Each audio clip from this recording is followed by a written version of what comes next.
I'm Janet Smith, Arts Editor for the Georgia Straight, and ready to let you know about all the big shows that are happening in town over the next week.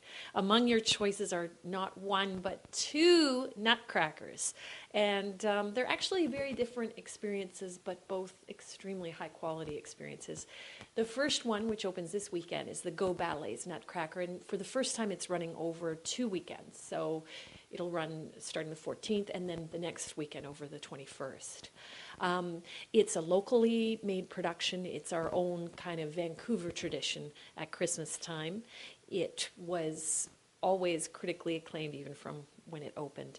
It features hundreds and hundreds of local children and ballet students with the Sugar Plum Fairy and the Prince being played by top-notch dancers from the Royal Danish Ballet this year. They always get in a special pair from a professional company to dance with it. It's a very lushly decorated production, and it's a very fun production that I always recommend to people with kids because it's got all kinds of everything from magic tricks to little acrobats who appear magically out of a giant hoop skirt to a really wild cheese battle among the mice when the mice have their battles. So it is a really fun show to take kids to and just hugely enjoyable. So that's before Christmas. Right after Christmas, on the 28th, the Alberta Ballet production opens here. Ballet BC is presenting it through their series. And it is sort of this exquisite, beautiful production, extremely expensive production that has been touring. It was here 2 years ago. And what sets it apart is they've set everything in sort of Tsarist Russia. So everything has the look of the old Tsarist Russia. And that includes sets at some points that look like you're inside a giant Fabergé egg. There's a beautiful, beautiful kind of Arctic snow queen scene where there's snowflakes everywhere and there's even little Arctic wolves. And it's just a really beautiful more sophisticated, I would say, production of the Nutcracker. So it sort of depends what your tastes are. The Alberta Ballet one, in a way, is less traditional because it does have that new kind of twist on it. But if you're looking for a new look to the Nutcracker, that's the one to check out, and very exquisite as well. So both completely high-quality productions.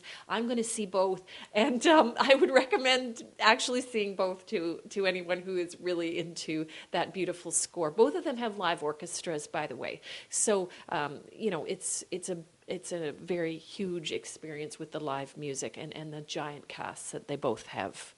So definitely check those out. The other huge show, and I'm talking the largest touring tent in North America, is Cavalia's Odissio, which opened last week. It is a massive show that mixes horse arts and the equestrian arts with circus arts, almost like Cirque du Soleil style circus arts, but it's different from anything you've ever seen. If you did not show their first or see their first show, which came here a couple of years ago called Cavalia, this one is definitely a step up even from that. There's more horses on the stage. They're trying much more ambitious things. They've even built a giant mountain inside this tent, and the horses in some of the most gorgeous scenes sort of appear suddenly over this mountain and come trotting towards the audience. There's also a lake, but I don't want to give up too much away about that. All the seats are good. Everybody sits not in the round the way they do with Cirque du Soleil, but sort of in front of this massive stage. There's 3D projections, which give it all a very huge perspective. You just feel like you're watching all these different places in the world. There's also a number of sequences with African musicians and acrobats. The inventor of the show, Normand Latournelle, was telling me that he and his team found them in Guinea, and they were the only acrobats that could perform on the dirt that they have to have on the stage for the horses. I guess most acrobats need a hard stage, so it's very interesting. And you'll see tons of aerial hoop work and just exquisite scenography. So it really is a one-of-a-kind show. If you really want to splurge on a holiday present for somebody, they do have VIP packages where you not only get to eat before the show and at intermission and so on, but you get to actually see and meet the horses after the show in the stables, which are behind this huge tent, which you, of course, have seen, the big white tent near the Canby Bridge on False Creek.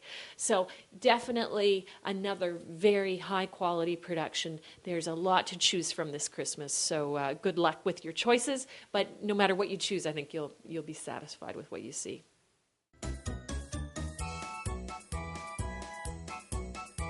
感谢收看今天的大温故事，我们下期再见。